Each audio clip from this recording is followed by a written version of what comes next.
دوسرا باب، ہر ایک کو اس کے عمل کا نتیجہ ملتا ہے۔ جیسا کہ سابقہ باب میں بتایا جا چکا ہے، دین کا سارا نظام قانونی مکافات کے محور کے گرد گردش کرتا ہے۔ اس کے معنی یہ ہے: نمبر 1، ہر شخص کو اس کے کام کا نتیجہ ملتا ہے۔ نمبر 2، نتیجہ صرف اپنے کام کا ملتا ہے، خواہ اسے انفرادی طور پر کیا جائے اور خواہ دوسرے کے ساتھ شریک ہو کر۔ نمبر 3، کسی کا کوئی کام بلا نتیجہ نہیں رہ سکتا، تعمیری کام کا نتیجہ خوشگوار، تخریبی کام کا ناخوشگوار۔ قرآن کریم نے اس بنیادی حقیقت کو جامعیت کے ساتھ ان مختصر الفاظ میں بیان کر دیا کہ هل یجزون الا ما كانوا یعملون، لوگوں کو بدلہ صرف ان کے اپنے کاموں کا ملتا ہے۔ اس سے ذرا آگے ہے سیجزون ما كانوا یعملون، انہیں ان کے کاموں کا بدلہ بہت جلد مل جائے گا۔ سورہ یونس میں ہے هل تجزون الا بما كنتم تکسبون، تمہیں صرف اس کا بدلہ ملے گا جو کچھ تم کرتے ہو۔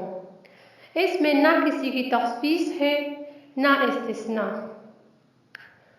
وَإِنَّ كُلًّا لَمَّا لِيُوَفِّيَنَّهُمْ رَبُّكَ أَعْمَالَهُمْ، تیرا رب ان سب کے اعمال کا پورا پورا بدلہ دے گا۔ سورہ نحل میں ہے وَتُوَفَّى كُلُّ نَفْسٍ مَّا عَمِلَتْ وَهُمْ لَا يُظْلَمُونَ، ہر شخص کو اس کے کاموں کا پورا پورا بدلہ ملے گا۔ اس میں نہ کسی پر زیادتی ہوگی نہ کسی کے بدلے میں کمی کی جائے گی۔ جو لوگ حسن کارانہ انداز سے زندگی بسر کرتے ہیں، ان کے متعلق کہا کہ لَهُم مَّا يَشَاءُونَ عِندَ رَبِّهِمْ، جو کچھ وہ چاہیں گے انہیں اپنے رب کے ہاتھ سے ملے گا۔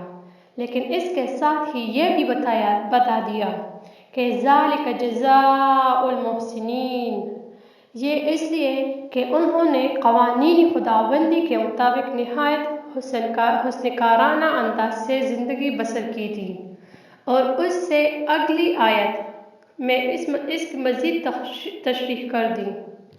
سورہ احقاف میں ہے کہا کہ ان لوگوں کے لیے جنت ہے، اور اس کے ساتھ ہی اس کی وضاحت کر دی کہ جزاء بما كانوا یعملون، یہ ان کے اپنے اعمال کا بدلہ ہے۔ دوسری طرف غلط کار لوگوں کے متعلق کہا کہ ان کی زندگی جہنمی ہوگی اور یہ ان کے اپنے اعمال کا نتیجہ ہوگا، یعنی جزا کے مطابق اعمال۔